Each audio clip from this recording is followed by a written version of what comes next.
Yeah, I just feel like we didn't play at the same level that that team did today. That's how I feel, and that's why honestly I put this on me, man. I just didn't feel like I had them ready to go. Not like we've been, and you can get away with maybe if you're not quite all the way to a 10, but not against the Buffalo Bills, Kansas City Chiefs, or Green Bay Packers, Is Minnesota, this real? Philly, Davis whoever out for the season? whoever they are. It's not going to be good enough, and it wasn't good enough today. It was the first onside kick. What kind of Oh, motivated here you you go. to do that I just I thought we'd get the possession. I thought we were going to get that ball, and it was one of Bates' best kicks that I've seen him have. That was a big kicker at the end. That thing took a good jump on us, and Hollis made a heck of a play on it. And obviously now sitting here hindsight after them taking it down to the 3-yard line, yeah, I wish I wouldn't have done that. But it is what it is. Mitch, you seeing this? I think we I'm pretty look- much got. I think we pretty much got all the things we need to know from that. Yeah. I'm good. Welcome back. Welcome into the Lion's Share podcast. Somber Sunday edition. It's post Bills matchup. The Lions are now 12-2. They have their second loss of the year to a Bills team that came in extremely hungry off of a loss to the Rams. Hottest ticket in town. This was a huge matchup on TV and in the stadium. $400 plus for just standing room only. So a huge matchup, and credit to the Bills. They were ready to go. So Mitch, back as always. Andrew on the injury report. We hope to get him back soon. We love you, buddy. We can't wait to get you back. Mitch, what a tough day it was. Some days are diamonds, some days are stones. What do we make of this? Yeah, this was more just like dirt, I think, in terms of the defense. And we'll get into a lot of stuff here, but we were talking before we started, and we just heard the start of Dan's post game. It's hard to come out as flat as the Lions did and recover from that, because they could not have come out any flatter. I mean, the first two drives the Bills had, it just right down the field, and the Lions' first drive was just bad. So, Dan's wearing it on the shoulders, not just for that really, really, really silly onside kick attempt, but also just said he didn't have the guys ready, and I think it showed. I think they came out flat, and it was hard to recover after that. Yeah, we've seen a Dan Campbell-led team have this every once in a while. It's uncharacteristic of them to come out flat, and maybe too much of a rest there with multiple games in a row after in and around the Thanksgiving holiday, and now you had 10 days rest, which we all thought was going to result in great things. They got a lot of guys back on the defensive line. They got Decker back off the offensive line. On paper, it seemed like they were going to be ready to go. The injury report was pretty clean outside of Ben Neiman at the linebacker position, and Emmanuel Mosley, a late scratch in the secondary, which maybe they could have used him today, but he was inactive today. But you're right, Mitch. Over the tenure that Dan's had, we've had a couple of these games. Last year I think they had fewer, and then this year they've really been good with being prepared and haven't had many. You had the Bucs game earlier this year, had the Texans game where they had a half of them not coming out sharp, but were able to overcome that. All those turnovers, incredible. Today, the turnovers weren't the stories as much. They did have one, but they just couldn't overcome themselves. And like I said, credit to a Bills team that was really ready. I think you do have to give a ton of credit to the Bills, but the Lions just weren't ready. And it's on to the Bears. And that's the episode. Andrew, do the meow. No, I'm just kidding. But it does feel like that. I mean, right, Mitch? Like, all we can really say is there's some glaring things on defense, and we'll touch on that in deeper when we talk about these injuries too that we just got breaking news on. But it just seems like all they can really do is grow from this. Yeah, there really is no other option. I mean, obviously, like you said, there's a lot to fix on defense. There's only so much you can do, and you hate to sit here, and we've been lucky enough. I think we've been talking for a few weeks now about how the defense has more or less been on borrowed time. Time was up today, and it's against the leading MVP candidate in Josh Allen, who didn't know he was as whiny as he is. Like, I just like gross. Yeah, kind of annoying. But I think to me, because they've proven they can make a run just scoring a ton of points, and they scored a ton of points. They just couldn't get any stops. How many times did the Bills punt? Once today? Yeah, Sam Martin, I think, was only out there one time the Yeah. whole day. They got to fix the run game. They got to fix the run game in a hurry. I wore my Monty Angry Runs shirt today. No sighting of that. I think he may have had one good run after catch off of a screen, but the run game wasn't there. Obviously, they put up a ton of points, so it feels a little weird to talk, to talk about how the offense needs to improve. Jared Goff's not going to throw 500 yards every single game, 5 touchdowns, no picks. That's not going to be a thing. I think he had 496, if we're going to be exact. The run game is a little bit of a concern for me. Yeah, Josh Allen, back to your Josh Allen point real quick, doing his best Patrick Mahomes impersonation. And I don't mean the play on the field. I mean the calls for the refs. Yeah. That was. Yeah, I saw a compilation. Yeah, I saw a compilation before this earlier in the week, and I wish I wouldn't have, of Josh Allen flopping. If you haven't seen that, if anyone hasn't seen that, go look that up because it drew my eye to it. The roughing the passer I thought was soft. I thought he sold that. 100%. Calling for it right away. Just talking to the refs, trying to the one false start on the Bills, he was just pointing the entire time, pointing. It just kind of annoyed me. And it doesn't help that we lost and he torched us. Yeah, obviously Call that's spade been a a play. spade. Yeah, 100%. Yeah, I think everybody agrees with you. But you're right. I mean, it's a solid Bills team off of a loss. They got to keep pace in the AFC with the Chiefs. Needed a win today, and they knew what they needed to do today, and they were poised and focused, and they put up almost 50 points against the Lions defense that's battered. And like you said, time was kind of up. You said it yourself a couple weeks ago. Feels like the defense is punching above their weight class, and we were all waiting for this the last couple of weeks, and it just never really got exposed, and it got exposed in a big way today, and I don't think they can't overcome it. I don't think we need to overreact to this. I think as a Bills team that is a really good team. They're number one in the turnover differential, and they get one today and don't turn the ball over themselves. But like you said, Mitch, yeah, Jared Goff 494 on the yardage today. Just to clarify, there you were right on, and Lions as an offense 521. But to get back to your point about the run game, well, that's the problem though, right? 48 yards on the rushing attack, and David Montgomery 5 carries. Goff had a 4 good yards. chunk of those. Yes, he did. He threw the ball 59 times today, and ran twice for 13 yards. He was the second leading rusher. Gibbs with 8 carries for 31. He had a pretty decent day. He was kind of the spark plug at times, especially through the air. And obviously St. Brown had nearly 200 yards. Does eclipse 1,000, so credit to St. Brown for eclipsing that. He was the savior today, and LaPorta also over 107 catches for 111 yards. I guess that's a silver lining. Obviously St. Brown just being St. Brown, but in a bigger way today. But LaPorta, is that his first game over 100 yards this year? It's got to be. Seven catches and 107, I think. 100 and change is just... Excuse me.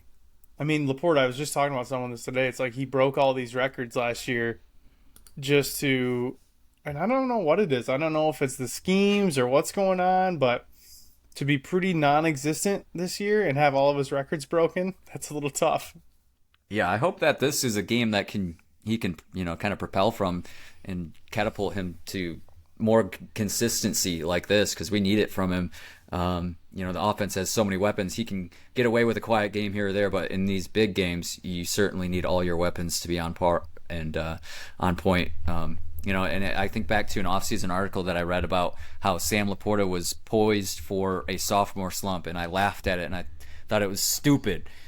But now it kind of came true. Outside of this game, he's really struggled. But I was happy to see Sammy LaPorta. A couple weeks ago or last week got the 2 touchdowns, and then now gets himself over 100 yards. So he's catching up back in the yardage. So that's good to see. But yeah, the Bills had 559 yards of offense, 28 first downs, yards per play 8. Josh Allen with 23 of 34, 362, 2 touchdowns and no interceptions. Also added 68 yards on the ground, so he did get over that 50 factor fiction. Yeah, you guys, I can't remember who said that, but they were correct. And they just never really had an answer for his ability to escape the pocket and extend plays. Do you feel like, Mitch, if these two teams met again and they had an answer for Josh Allen, the Lions would take it? You think that's the only thing they could have done better to change this game? Gosh, that's a good question. I put in there. Nance asked Romo at the end of the game, do you think there's a chance we see a rematch in New Orleans? And Romo said, absolutely, blah, talking about the Bills, blah, blah, blah.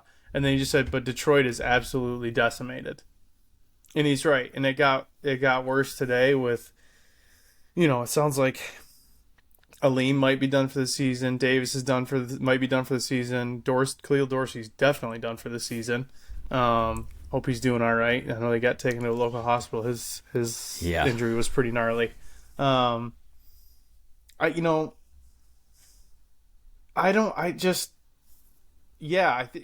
like, in what facet did you contain this game? Because the scrambling to let guys get open, all of a sudden he starts running at the end of the game.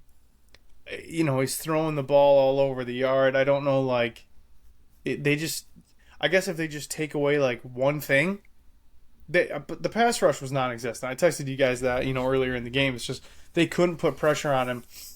And to me, that is kind of a regression of Aaron Glenn, where he just gets stuck and doesn't make any adjustments. You got to start dialing up some blitz packages, make him feel a little uncomfortable. If he just starts scrambling to scramble because he's uncomfortable back there and he doesn't want to hang back, that's one thing. But he was scrambling because the pocket would collapse a little bit, and then he just sat outside the pocket. I mean, just very little pressure on Josh Allen all day. So it's hard to say because I don't know that I think yes is the answer to your original question, but you don't have to contain Josh Allen all the way. You just can't let him do everything at will all game. Yeah. He controlled he controlled the game on offense the whole game. They never really made him. They never got him flustered, He more than likely just sealed his MVP. I think he would have to play very, very poorly to not win MVP. Yeah, I think you're absolutely right. It does feel that way. It's tough, and I had hoped with this defensive line. Levi was back, DJ Reader was back, all these guys that were off the team, off the field the last couple weeks.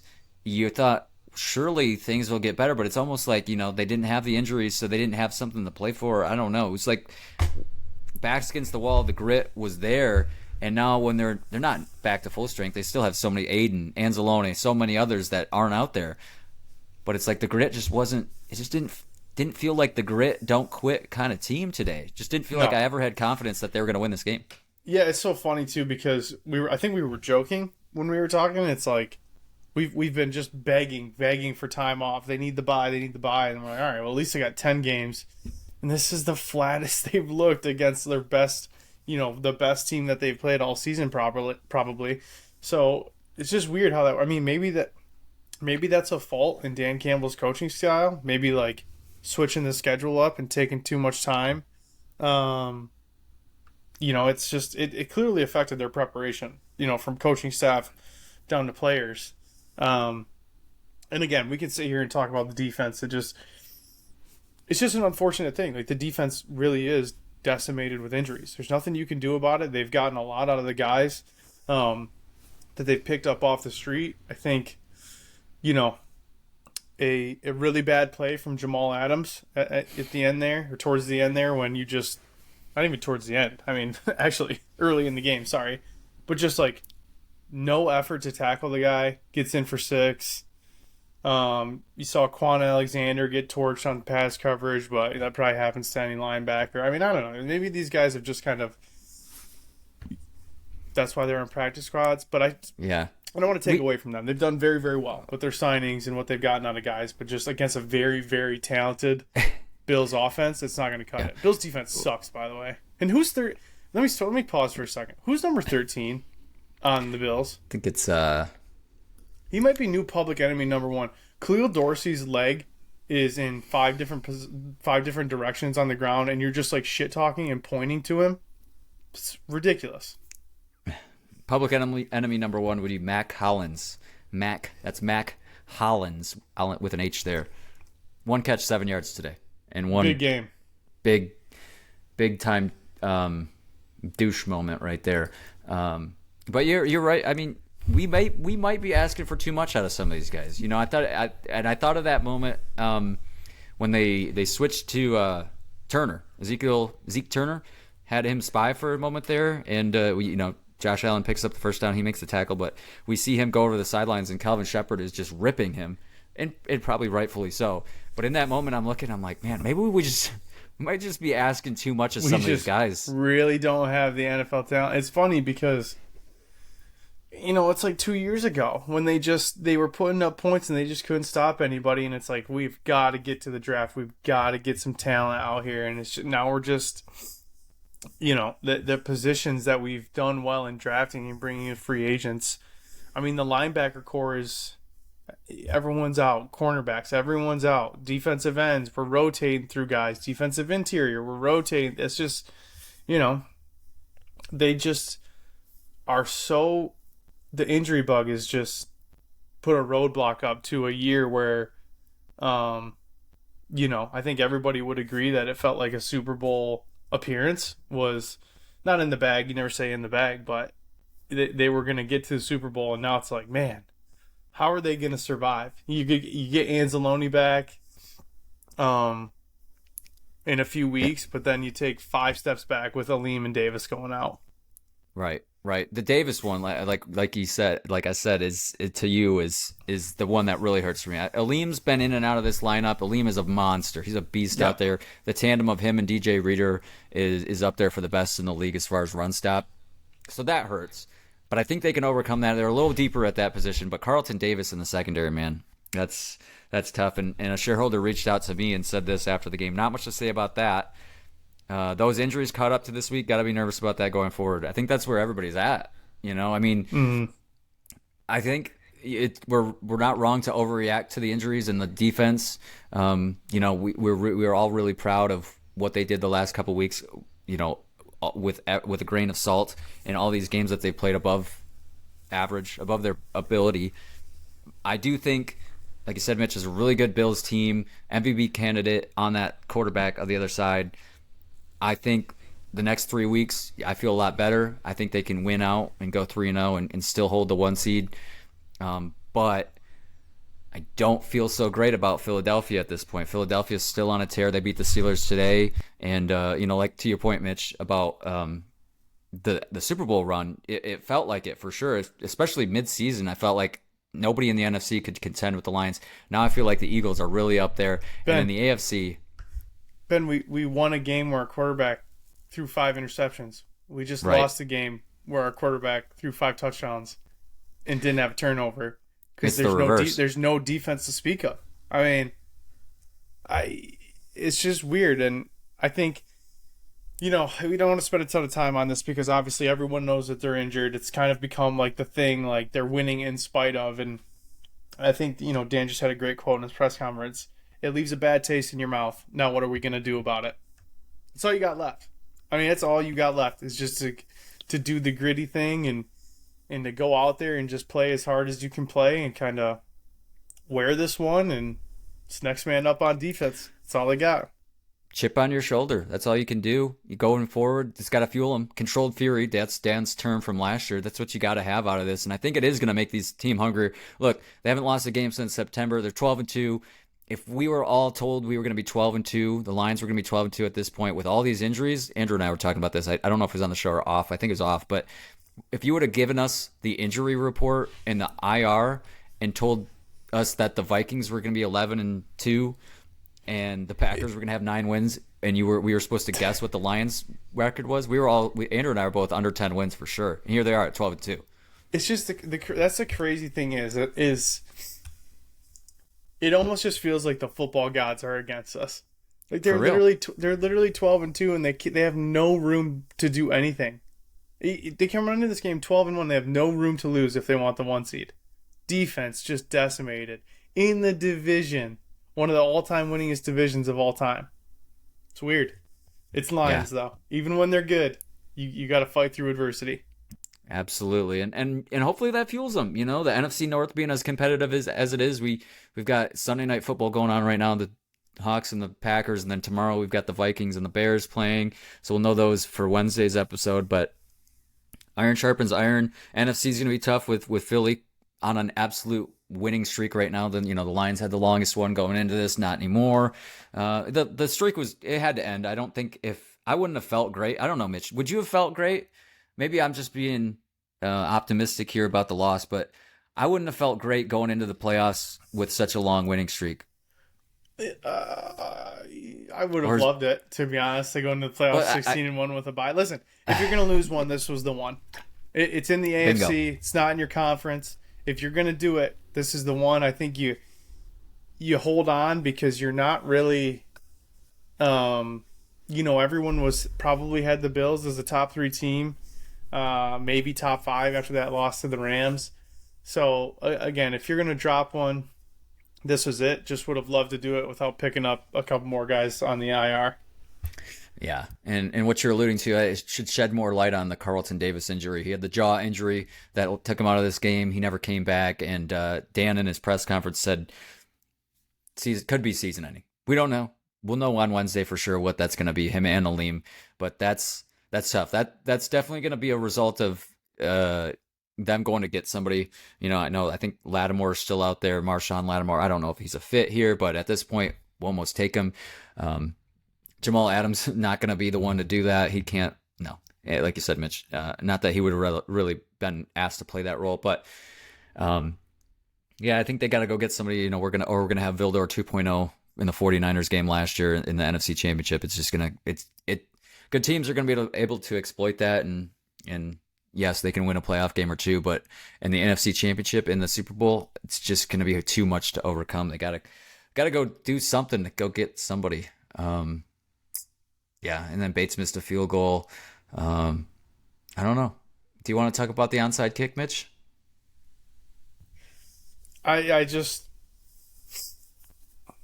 the worst call in Dan Campbell's coaching career, I think. Not just a head scratcher, because it's like going for it on 4th down, and maybe that's an overreaction, but I think he's going to be properly ridiculed, and has been from what we've seen already. It just, with 12 minutes left, you're down 10 points. I understand that your defense hasn't been able to stop Josh Allen and the Buffalo Bills, but they had held him to a couple field goals. So it was out there. So I think it changes the game a ton what happens if they started at the 30-yard line and they have to drive 70 yards? I think it does a couple things. A, they literally got to start at the 3-yard line. B, you're just signaling to your defense you have zero faith in them. Zero faith. And I get that they kind of proved that they shouldn't have any faith in them. But football, above and beyond stats, is a huge mental game. So, yeah, I think it was a terrible call with 12 minutes left, down 10 points. Did it change the end of the game? We'll never know. But I think it was a really, really boneheaded decision by Campbell. Yeah, I don't know. I guess I don't know where. I know I can see where his head's at, and we know that's Dan. We know what he's all about. So it's not surprising.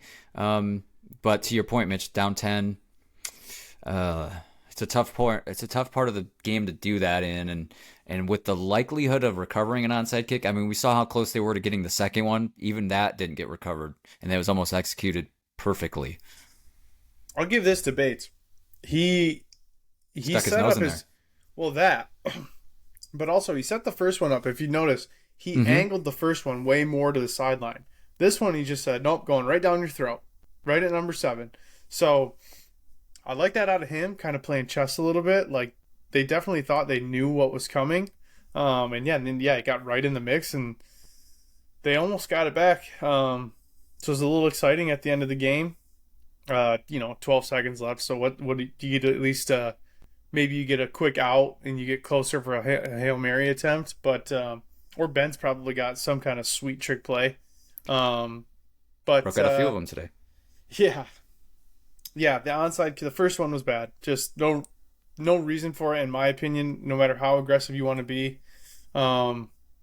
Just didn't make a lot of sense. I know. I try to think of how I would have felt in my head, what my reaction would have been had they gotten it. It's an absolute risk move, and it's a risk reward, and Dan's MO is to take the risk. So that's what he did, but it's a huge risk reward. You almost know that if you don't get that, it's curtains. And it was, but they still found a way to continue to claw their way into that game and never truly be out of it, even though all the things they had to overcome. Yeah. Yeah, again, it's just like so came out flat and you're kind of just in a shootout and all of a sudden your coach decides to just give up 7 for shits and giggles. Yeah.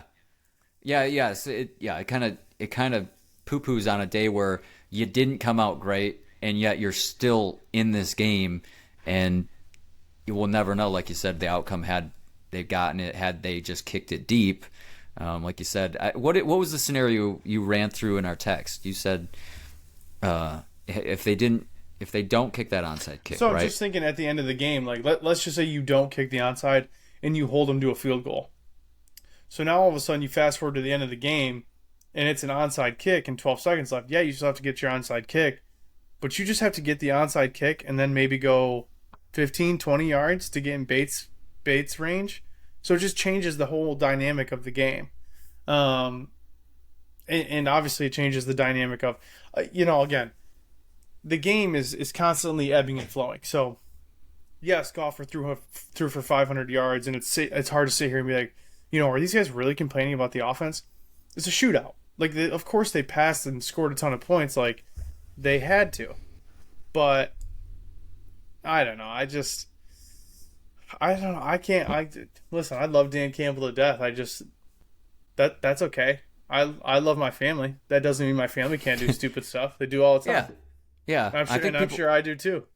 I think people don't. I don't know. People online are just stupid in general. So I don't know why I'm trying to reason with them. But I think sometimes people make things up to be these gods, or you put them up on a pedestal and they can do no wrong, or the opposite, they can do no right. It's so extreme these days where it's like they don't even want to give credit to things that are worthy of getting credit, or in this case it's like he's untouchable, he's a cult of personality, and in some ways he is, nice. Especially what he's done to Detroit. But you have to be critical of people. It's called constructive criticism. That's life. Yep.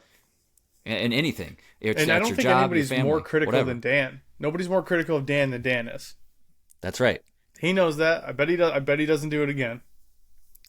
We hopefully we're not in a situation again this rest of the year and this run that it's going to be 48-42. Hopefully the defense can find some answers to keep this within reins, and the offense doesn't have to put up 500 points. But to Andrew's point, who's not here, he's like, offensive line's not playing well, and they got Decker back, and number one offense in the league didn't feel like the number one offense, even though, like you said, Mitch, they did put up the numbers. It's hard. Yeah, it's hard to sit here and people will probably think we're crazy, but it's just you can't just rely. Again, Goff is not going to throw for 500 yards, and he's not going to have 5 touchdowns.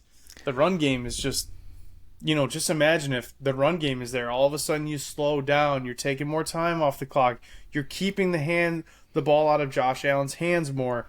You're exhausting the Bills' defense a little bit more, and again, situationally, the game changes so much. It's hard to sit here and say, well, if we'd just done X, then Y would have been the result. And there's so many different things that could change. But yeah, and they just didn't play this wasn't the Lions' day. Calls and drop balls, flags. It just wasn't their day today. No, nothing really went their way. Nothing, not even the onside kick bounces. But luckily, Mitch, we've only had to do this twice this year. It's nice, right? Like, of course we're going to be nitpicky. I don't think how can you not be? I mean, we know that they're going to play better than this, despite any of the injuries. We know they'll come out better than this. I think I have all the faith in the world that they can go out next week and beat the Bears. They can beat the 49ers. They can take the Vikings in Week 18 and still have the 1 seed because, Philly, even if they win out, after this. Lions have the better record in the NFC, so they just can't lose these NFC games, and that's all down the road. But how many times? Two things. How many times has Goff been in a shootout across his career in the Lions and with the Rams? There's been a lot of all the times, all of them. A lot of times he won those too, which is credit to him. I had a great one a few years ago. Since the Rams and the 49ers played Thursday, there was a great game a few years ago between the Rams and the 49ers. Big time shootout on Thursday night. He's in them a lot. It's a little the common denominator. Familiar territory for him for sure. I guess. Second thing, I'm looking at the box score right now, and we just touched on the offensive line just not being the number one offensive line like we know. Still a stellar squad out there, but just not living up to what we know they can be. Goff was sacked 3 times today, which is uncharacteristically high, but they've had that a couple times this year. How many times do you think he was hit today, Mitch? So 3 sacks. What counts as that? What counts as a hit? I don't know. I don't know either, but I mean, obviously, 12. You're right there. 10. Yeah. I mean, this is an offensive line that does give up some sacks at times. They were in his face. Goff is somewhat to blame of that for sometimes, but never 10 times does he get hit. 10 QB hits is the most we've seen this year. Never have I done this, I don't think. I'm going to give a shout out to someone from the opposing team. Ed Oliver is a man. That is Beast. A full-on dude.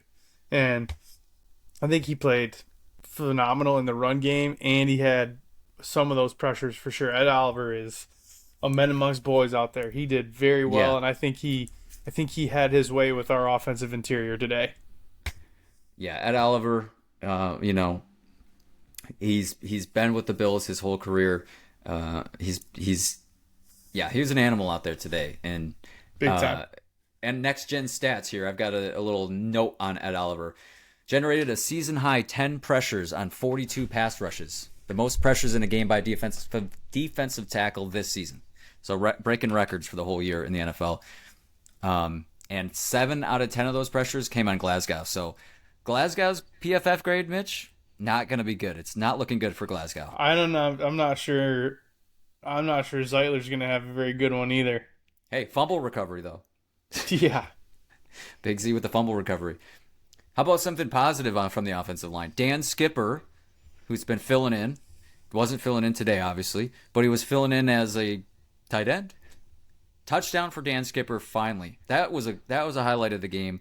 Him, St. Brown, and Sam LaPorta were the highlights of the offense. Certainly not the rushing attack today. Gibbs, though, did have a good day across passing game or receiving. But how about Dan Skipper finally getting himself the coveted touchdown, the big man score? We finally got a big man score. Do you think Ben is just going to give it a rest? You think Ben is just like, oh, finally, I got Skipper the tud. He owes Decker one, is who he owes the touchdown for sure. He needs to figure out a way to get that done. But yeah, I mean, that was fun. It's fun to do that. Like, it's a great way to, like, when the game feels like it's slipping away and all of a sudden it's like, all right, big fella touchdown, everybody's back in. No, it's fun. Again, you tune into Lions games for fun. I don't think any NFL fan was disappointed by today at all. Oh, no. No, that was today was fireworks. Yeah, it lived up to the hype in a different way than we maybe expected it to be. Not like so much of an explosion of offense, or points at least. Honestly, I was expecting more turnovers in this game. We did have the one for the Lions, but honestly, like that, I don't want to write it off because it did happen, but it was almost like not meaningless, but I don't know. It wasn't the day that I expected. Figured it was going to be a close battle, but not like this. And like you said, Mitch, the trick plays were out. Skipper, the hook and ladders, a couple of those as well. The quarterback throwbacks, they pulled everything out today, and the bag is full. So there's more to come from that from Ben Johnson. And then I've got one more thing, Mitch. You said you said it out loud and wherever you were taking in this game, but J-Mo scores that touchdown late. I was pretty proud of him. No dance, just straight to the sidelines. Pretty proud of that. I would have expected that from him. It's all business. Like, they're down, and it's a very uphill battle. And I felt the same. It's odd because obviously I've gone like grumpy old man about JMO before, but I think that was a very aware. You didn't eat St. Brown did the same thing too, like just huge plays, big touchdowns, and they're just kind of back on the sideline, like they know they got their work cut out for them. So good for both of those guys, especially JMO though. Absolutely. On the defensive ball or side of the ball, I meant to mention this earlier. I really think if this game had Alex Anzalone on defense for the Lions, I think maybe it's a different outcome. I think they really missed him today. Excuse me. Yeah, I mean, Campbell's playing really well. Like, Campbell's making me eat crow, and not that I ever wanted Campbell to not succeed, but I just said he needed to develop, and he, like, in my face has been playing very, very well. Almost happened as soon as you said that. Yeah, they're just... Again, you see Quan Alexander get beaten in pass coverage, and they're missing their guys. They're missing Anzalone to hit that side-to-side, Rodrigo to come in and, be in those three-backer sets and stuff the run like he did, and it's tough. It's tough sledding. Stop, you're making me sad. I was thinking about it the other day. When I miss them so much. It's tough because there's all we can do is keep moving forward, and that's all this team can do. But you can't help but think about these things. And I was thinking the other day when we saw Anzalone and Aiden in the booth or in the box. Oh my god, I said that earlier too. Like, can you just imagine if we had Hutch, like Josh Allen, just getting outside? Because that's the problem. It's not like he wasn't just like escaping. He was basically just running to the sideline and then just standing there and waiting for someone to get open. It's like, there's no one that can contain him. No one's out contained. It's just all big boys. Big boys are huffing to get over there, struggling to get to him. They just were never going to be able to get to him. It's all big boys. By the way, I'm just going to call out for, the 2 or 3 people that watch on YouTube. We know we're matching. We just don't care. Okay, we don't care. No, we're proud. We got to stick together in these Not moments, proud especially boys. After. Not the proud boys. Yeah, we are proud. Yeah, no, we stray away from that, and Andrew's not here, so we don't want to say anything that he might not condone, of course. But yeah, after a loss, of course we're going to be matching. This is the time when we need to come together. We just watched a funeral. We're dressed in black, and I bet Andrew's in solidarity, not just for us, but for his pinched nerve as well. Yeah, oof. You might have hit a nerve with that comment. Let me tell you. We miss him. Hopefully he's back on Wednesday. We think we will have him back and we'll be at full strength. And hopefully the Lions we hope the Lions can get to full strength at some point. But to get back to my point, after you rudely interrupted me, I'm just kidding. All I was going to say, doing that a lot. Yeah. Yeah. Did you drink a coffee before this?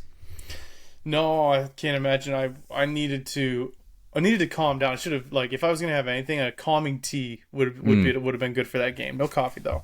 Yeah, we're getting late into the hours here too, so we're gonna get out of here soon. But all I was gonna say is with the IR on defense, you could probably have a all pro defense, like with the guys injured. Oh my god! Take the healthy ones out and put the injured ones in.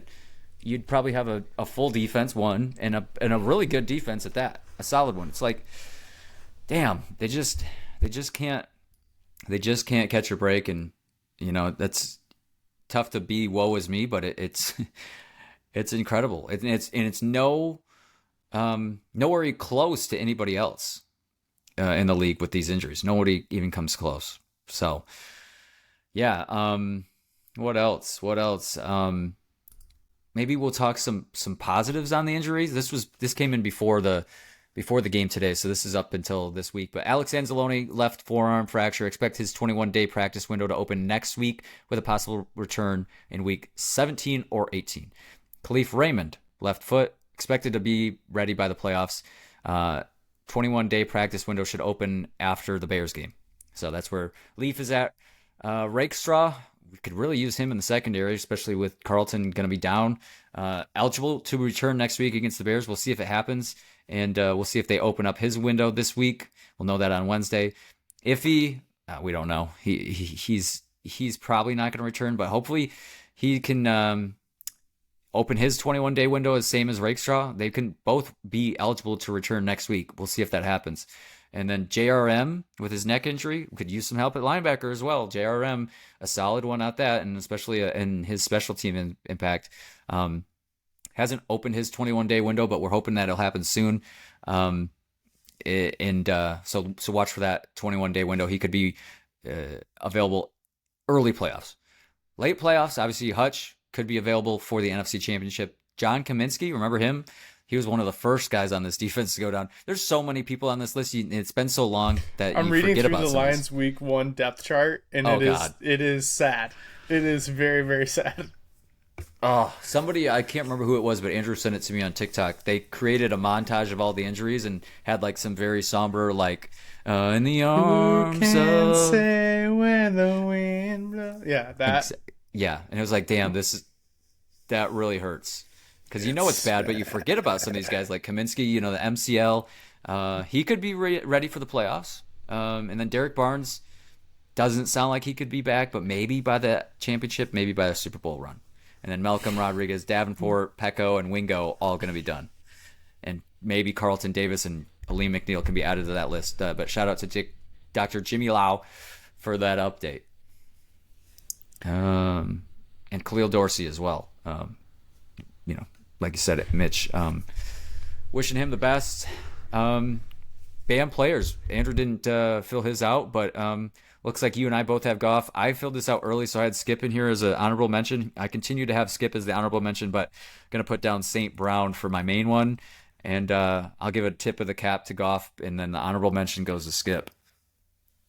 I'm not far behind you. I got Goff, St. Brown for putting together another steady performance. And I threw LaPorta in there. You brought him up earlier. Kind of a resurgence, a big game for him. 7 catches, over 100 yards.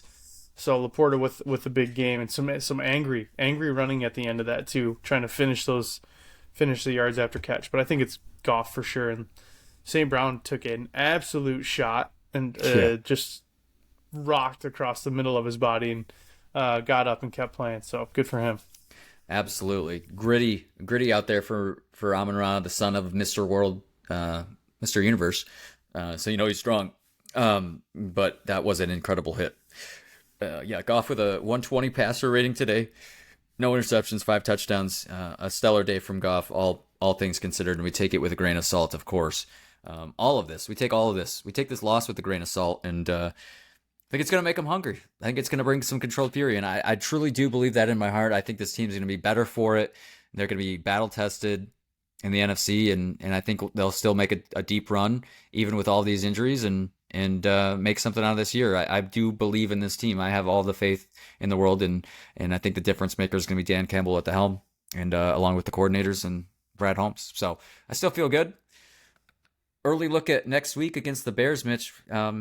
How worried would you be if you were the Bears right now about the Lions coming out with some just absolute anger after a loss? I don't think the Bears are worried about anything because they're so bad. Like, how many teams do we see get the interim head coach bump, and the Bears just can't even get that right? So, yeah, their biggest concern right now is probably like, well, let's see, do we want to go to the Bahamas in the offseason? Yeah. Cancun? Like, where are we going? Yeah, they look bad. I mean, it's weird because the Bears have the talent. But they're just bad. They're just they're in shambles right now. They are where the Lions were before Sheila took the helm. And I don't like the Bears, but I feel for them.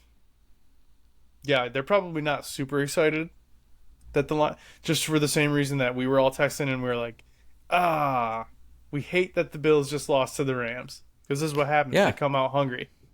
Yeah, like we said, I think we touched on it last Sunday. Is like, would you rather play the Bills off of a loss or off of a win? And I think we're all selfishly, we'd rather play them off of a win. Off of a loss is arguably way harder to beat. And credit to them on a not short week, but a regular week and a one night where they had to travel back from LA. They were ready to go. And credit to Josh Allen and Sean McDermott. They did a good job. Mitch, have you looked at Sunday Night Football? Yes. It's not good. The Packers are, I don't want to say irrelevant to the NFC North, but it would take a bit of a collapse from the Vikings and the Lions. Obviously, we're concerned about the Lions. Things are looking up for the Rams. Yeah. Is that our transition to NFL Week 15? Real quick recap. I know we're getting late here, so and a lot of these games, credit or not credit, but I guess credit to us for calling it. But these 1 o'clock windows were not strong. Rams beat the 49ers. That's a huge win. Gives them a chance to still make the playoffs, win that division. With the Hawks, like you said, the Hawks losing right now to the Packers 17-3. They could, climb that ladder and take that division with three games remaining after this week. Chiefs beat the Browns. Bengals beat the Titans. Commanders beat the Saints. Ravens just destroyed with that big spread against the Giants. Panthers lost to the Cowboys. Andrew and I taking our first loss of the day today with that one. Credit to you, Mitch, for taking the Cowboys. I got to bow down to you for that one. Smart play, my friend. I want more credit for the next one. All right. Jets over the Jaguars. I felt good about it. Did you hear what I said on the podcast? Yeah, My reasoning Yeah. was I felt good about it. And look, they were in that game. And even Andrew was like, I hate that I'm taking the Jets. Like, the Jets keep letting him down, but the Devontae Adams beat the Jags today. It's about time he showed up and put up Did some you see points, his though. stat line? I did not. What was his I think stat he had line? 198 yards and 2 touchdowns. Oh, man. He's going to be the FedEx Air and Ground I player think he of the might week. be. Yep. He's going to be everything this week. 9 catches, 198. Too short of 200. My God. It's pretty good. Yeah, it's too bad they didn't do that the rest of the season, huh? Yeah. They'd You actually be doing you got something. us back, though. You took the Texans over the Dolphins. It's just Texans Boom. are kind of a weird team this year. Dolphins Broncos are done then, I think, right?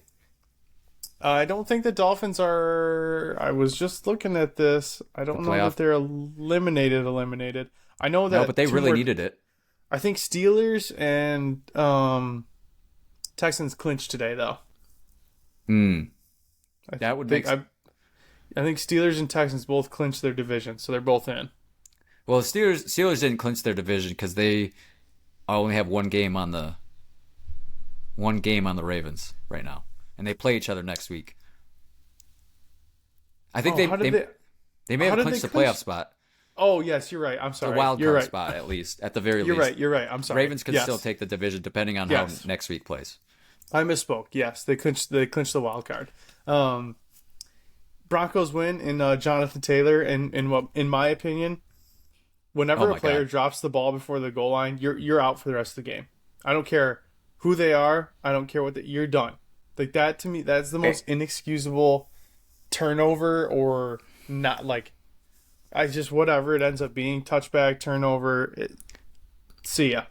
Yeah, I agree. And with the loss today, if the Colts had won this game, they would have had a 72% chance of making the playoffs. With the loss today to the Broncos, 11%. They're pretty much done. Broncos are going to take that last spot, it seems. Yeah.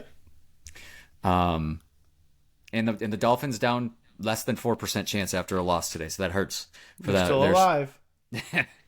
I don't know. I don't know who else is going to fall off in the AFC, but yeah, not dead yet. But some big matchups next week, especially, like I said, Baltimore going against the Steelers. That's going to be a huge matchup next week. And, we'll recap where the NFC and AFC playoff picture is on Wednesday when we get back. But, the Eagles win again. What does that bring their win streak up to? Is it 10 straight? I think it's 10. Yeah, because they started the year 2-2, and now they're 12-2, so 10. And you know what's scary about it? Quality opponent, and Saquon did not have a great game. He only had 65 yards. Right, so they proved they can do it without him, or at least not do it without him, but do it. Him as a side character. Right, and they're scheduled too. I mean, they got the Commanders next week.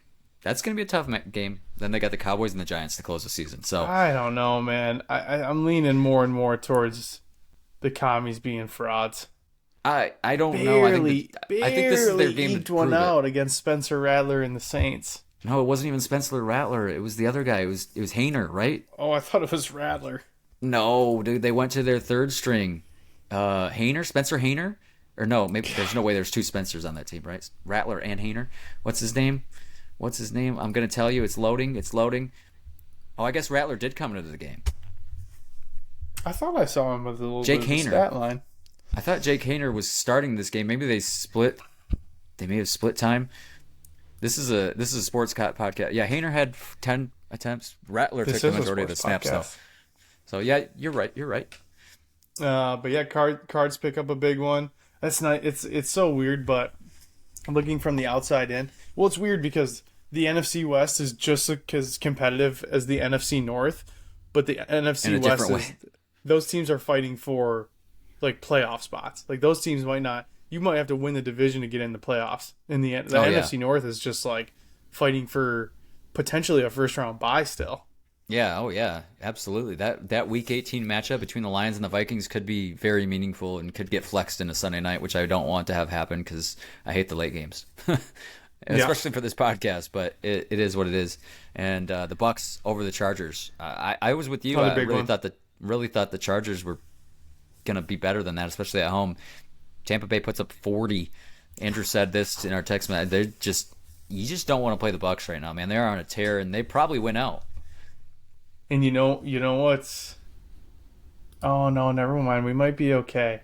I'm just like I'm going through scenarios in my head, and if somehow we end up getting the 5th seed, and we have to play the Bucks in the first round.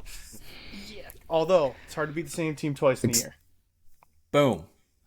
Exactly. That's the same, or maybe I'm just hoping or coping right there, but. I really do think so. Ooh, I really do. I really do think. Sound effect of the podcast. Was my feedback too harsh from Wednesday's episode? I'm just scared. I'm gun shy over here now. Yeah. So if you say the Vikings win tonight or tomorrow, and then the Falcons win tomorrow, and yeah, I don't know. That would be a weird scenario. I guess we'll just see. We'll touch more on the playoff picture because we'll have a better idea on Wednesday. But yeah, that's Week 15. It's hard to believe we are going to be entering Week 16. 3 games remaining. Home stretch, so sad. It's so sad. And guess what? Next weekend we have Saturday NFL returning. So, and I told you guys, love that. Christmas week's going to be wild because you have the games on Wednesday, Thursday, Saturday, Sunday, and Monday. Well, you basically, if we can just, folks, we just make it through this week, we're watching football like every single day. Like, whether it's a crappy bowl game or not, we're watching football all the time starting next weekend. It's going to be amazing. It's going to be great. And, this is a lot of people around the world or in the United States. This is probably your last week of work. If you're taking the 23rd off, which is a Monday, if you're smart, you're taking the 23rd off and then you've got that whole week potentially. Some of you who are fortunate enough. So you got a nice little break to look forward to, some good food, some good presents, some good family, some good football. What more can you ask for? That's heaven to me. So it's exciting for that. And, Lions next week against the Bears, back in that 1:00 window. And, they'll be ready for that game. No doubt in my mind. It's going to be on the road. And, they'll be ready. That does it for Week 15. That puts me at 8-5. Mitch, you got a game on me, 9-4 with 3 games remaining. We all took the Hawks. We all took the Vikings. Andrew took the Raiders, like a dummy. He's 10-3 right now. He could have a solid week, but he's probably gonna lose this Hawks one. Or he could end up just. Oh no, he can't. He's gonna beat us. I could tie with him. We're probably We're probably all dropping the Hawks. Vikings, I'm sure we all feel good about, although they barely squeaked it out in Week 12. But yeah, Raiders is puzzling. I don't know. We should probably give him the opportunity to walk that back since Max Crosby's not playing. Yeah, done for the year. Which how fitting that would have been if the Lions had gotten Max Crosby and then he was done for the year. He would have gotten injured just from stepping into the locker room if the Lions got him. Seemingly, it's contagious and not in a good way. But the grit's contagious. The grit train marches on. Yeah, they dropped one, but I think they're going to be better for it. 3 weeks, folks. 3 weeks remaining in this regular season. 3 big games for the Lions. If they can win out, that's huge for their NFC number 1 seed. We'll touch on the NFC on Wednesday when we're all back on this here show. Mitch, we don't have Andrew here to do the meow. So what do we do? How do we end the show? It's a little awkward. I was just gonna say, should we look one up or do we bark? I'm not sure how we do this at this point. You know, it's if there's one thing that's consistent along with the grit, it's the meowtro, and we're missing that here today. Yeah, we're really missing the meowtro as We it's need been you. coined. Yeah, we I think if I remember correctly, this is episode 145 of this here podcast. It's insane how many episodes we've pumped out, and I think Andrew's been present for all of them. He did almost miss that Wednesday earlier this year after the golf thing, but Yep. joined us late, and he's been asleep a few times. We've had to wait for him, so he's been Yep. late. I mean, he's been late more times than we can count, but he's Yep. never been absent fully, and so we miss him Half dearly. asleep during the podcast. Yeah. Yep. Yeah. I think maybe we just have Tommy kind of fade us out mid discussion. We just Well, out I of think. respect, we don't do it. Oh, okay. Yeah, no, I think you're right. Tommy did whisper in my ear that he did have a sound effect for us. Okay. However, I think you're right. Out of respect, I think no one I'm can shocked. replace I'm shocked that we have a sound effect ready to go. That doesn't sound like this podcast. I know it doesn't really, does it? But you know, nobody does it like the baloney slinger, so I don't know that I want to do it anymore. You're right. Do we want to just listen to it for fun? Yeah. Let's go, Lions.